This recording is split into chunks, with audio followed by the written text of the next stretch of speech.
Nós vamos refletir essa noite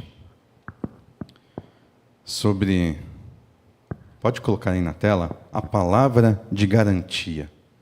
A gente vai falar basicamente sobre a sétima palavra que Jesus pronunciou quando ele estava lá na cruz, antes de morrer. A gente vai falar sobre a sétima palavra. Mas, como nós lemos, vou até reler aqui, no versículo 46, Jesus, quando estava lá para entregar o seu espírito, né, ele estava para morrer, ele diz assim, ele disse 7 palavras: Pai, nas tuas mãos entrego o meu espírito. E é interessante aqui que ele começa com o Pai. Como a gente acabou de cantar, né? Ele estava falando com o Pai eterno, o Pai dos céus. Começa lembrando que ele tem um relacionamento com esse Deus. E a sétima palavra é uma palavra, assim, muito pessoal, em favor dele mesmo, que ele está entregando o Espírito, algo dele. E é um pouquinho sobre esse Espírito aí que nós vamos falar essa noite. A gente deve ter, né, um relacionamento pessoal com o Pai Celeste, né? Deus nos criou para ter um relacionamento. Deus não fez alguma coisa assim, algo inanimado e deixou criado.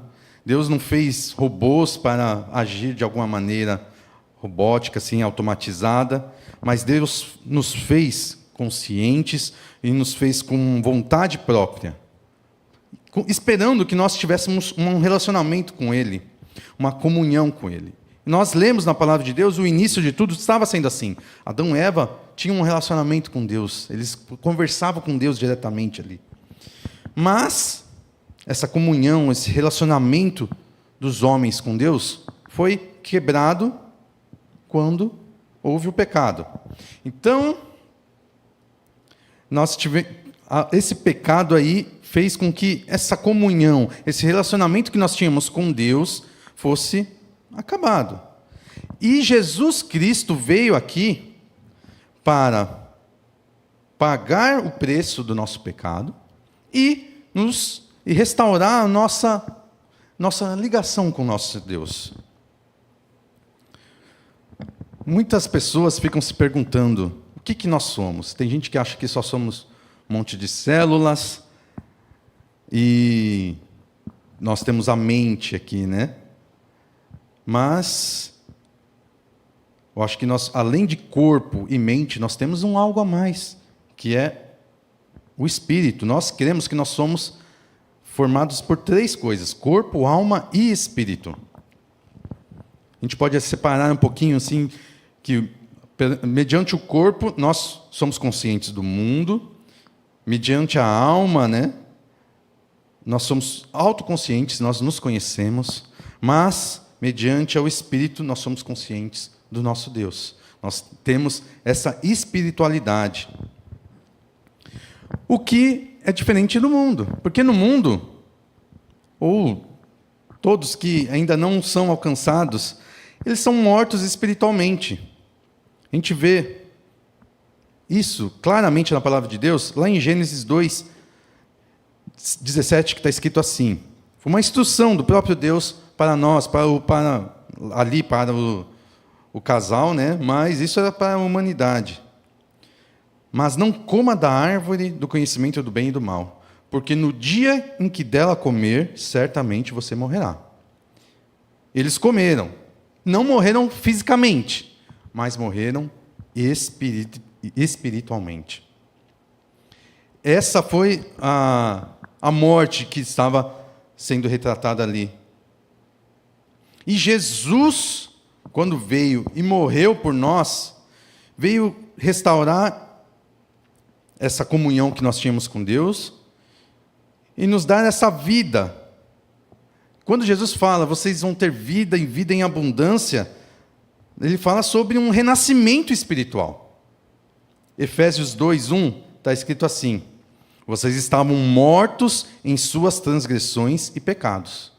Essa é a morte espiritual. E é sobre isso que nós devemos ter a consciência. Essa morte que está escrito lá na palavra de Deus, que uma vez que Adão e Eva pegassem do fruto da árvore do conhecimento do bem e do mal, eles morreriam, não eram fisicamente, mas era uma morte espiritual.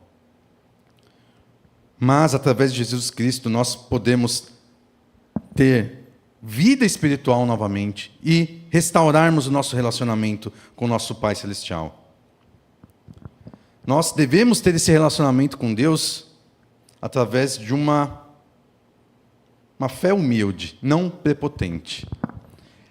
Nós devemos nos apresentar e estar diante do Deus Todo-Poderoso com humildade, não usando Ele como um nosso servo. Jesus mesmo, nessa última frase, ele começa com Pai. Uma expressão tão simples e tão humilde de alguém que tem uma intimidade. Você não vai chamar de pai alguém que você não conhece ou alguém que não te conheça.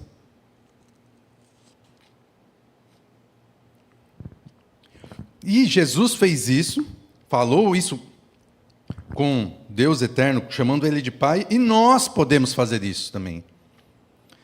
João 1,12, está escrito assim: contudo, aos que o receberam, aos que creram em seu nome, deu-lhes o direito de se tornarem filhos de Deus.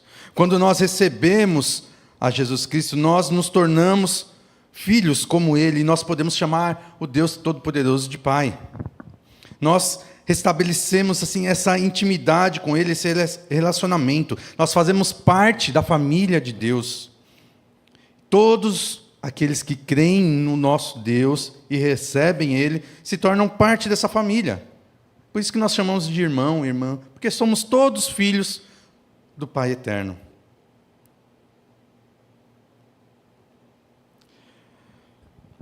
Isso implica em muitas coisas, principalmente em promessas. Deus faz muitas promessas. Nós abrimos a palavra de Deus e vemos várias promessas, todas para os filhos de Deus. Não são para aqueles que ignoram a Deus, que não conhecem a Deus, mas para os filhos, os que o recebem como Pai. E nós, conhecendo Ele, tendo essa intimidade com Deus, nós sabemos de tudo que Ele é capaz. Nós entendemos a grandeza, a soberania dEle, e nós vamos entendendo de como nos relacionar com Ele. Como não ter um relacionamento de humildade perto do Deus que é todo-poderoso, do Deus criador dos céus e da terra.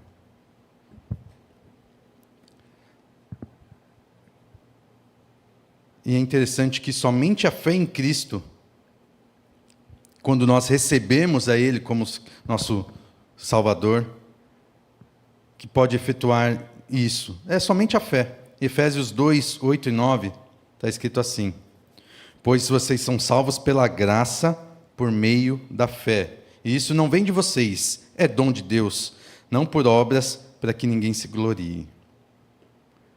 Muitas pessoas acham que alcançam a salvação, ou alcançam algum tipo de relacionamento com Deus através de obras. Eu tenho que fazer coisa boa, eu tenho que ser bom para as outras pessoas, para eu conseguir alcançar a salvação. A palavra de Deus fala, se for por obras, se for por alguma coisa que você faz, não vai dar certo. Porque as pessoas vão achar motivo de se orgulhar do que estão fazendo. Ninguém é capaz de fazer nada para conseguir a salvação. Nós conseguimos isso por meio da graça do nosso Senhor Jesus e por meio da fé que nós temos nele. Somente pela fé.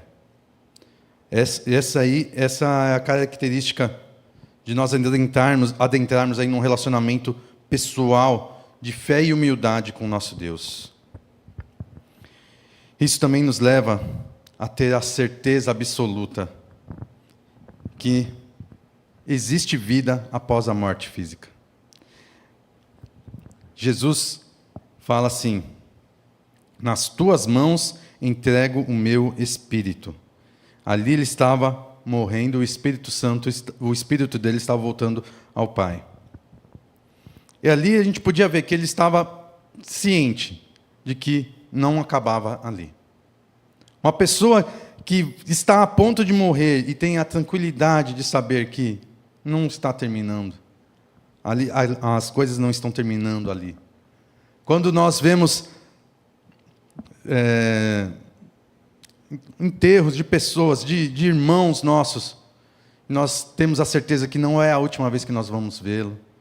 Isso nos conforta, isso nos traz esperança. Nós sabemos que não acaba aqui, que tudo que nós estamos passando aqui não é em vão, que a vida que nós estamos passando aqui não é simplesmente isso. Jesus, quando diz, entrego o meu espírito, ele tinha ciência disso. Ele estava consciente de que ele também tinha um relacionamento com o Pai dele. Ele tinha uma dependência do Pai eterno. Ele sabe que a morte dele foi voluntária. Ele tinha se entregado para pagar o nosso pecado, o preço do nosso pecado. Isso é um ensinamento para a gente. Que ele tinha certeza do que ele estava fazendo aqui. Ele já tinha certeza de que, mesmo após a morte dele, as coisas iriam acontecer. Ele não morreu como um Marte, porque Marte morre e acaba a história. Ele morreu como Salvador, porque depois ele ressuscitou para mostrar que ele era Deus. Ele foi o substituto dos nossos pecados. Ele foi alguém que não tinha pecado e se colocou no lugar dos pecadores. A missão dele foi cumprida. A missão que foi mostrada pelas profecias. Todos os livros proféticos lá, Isaías, Daniel, mostravam um Jesus que viria. E ele veio aqui para cumprir. A palavra aí de garantia é que nós temos, mediante a fé, acesso a esse relacionamento com nosso Senhor Jesus, com nosso Deus como Pai. Nós devemos ter fé pelo único que pôde morrer por nós e fez isso e morreu por nós. Que nós possamos entender isso e querer ser filhos de Deus verdadeiramente. Amém? Vamos ficar de pé e vamos dizer isso através dessa próxima música, que nós queremos ser filhos de Deus.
Depender, em tudo obedecer ao Pai a cada passo, ser tua herança, declarar teu reino, santificar teu nome aqui.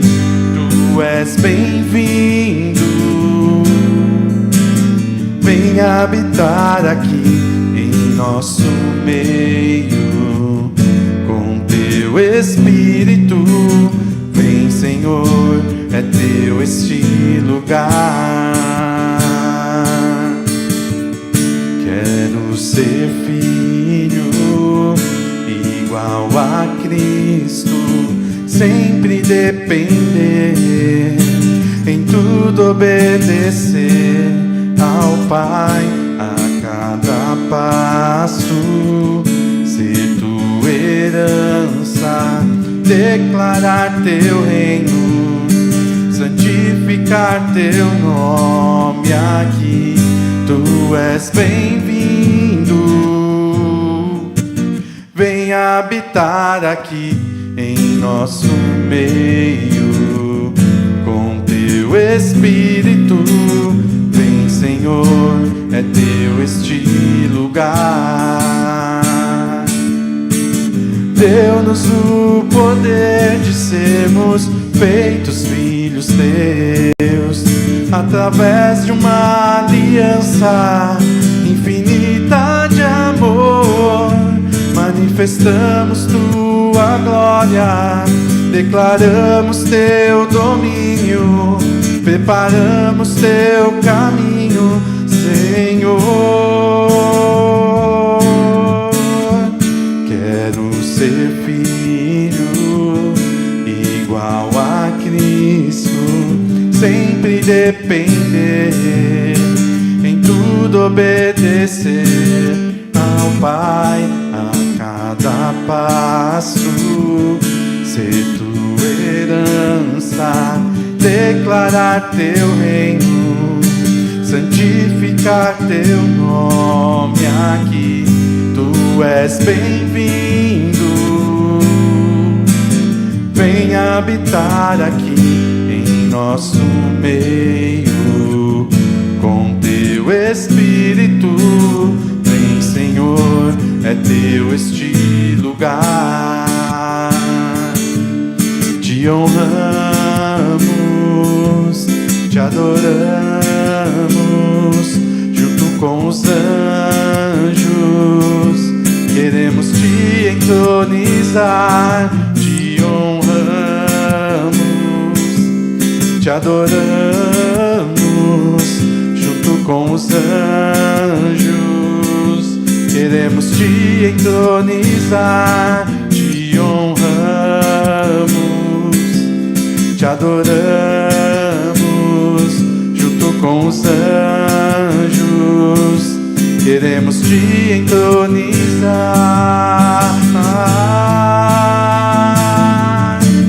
Deu-nos o poder de sermos feitos filhos teus, através de uma aliança infinita de amor. Manifestamos tua glória, declaramos teu domínio, preparamos teu caminho, Senhor. Quero ser filho igual a Cristo, sempre depender, em tudo obedecer ao Pai. Senhor Jesus, nos ajude a entender que nós podemos ser filhos como a Ti, Senhor Jesus.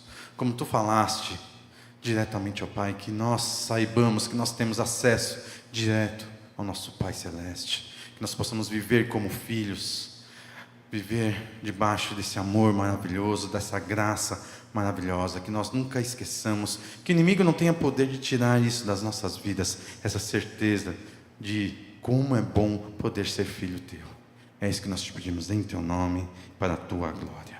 Amém. Nós agora vamos ofertar, não para a glória de homens, mas para a glória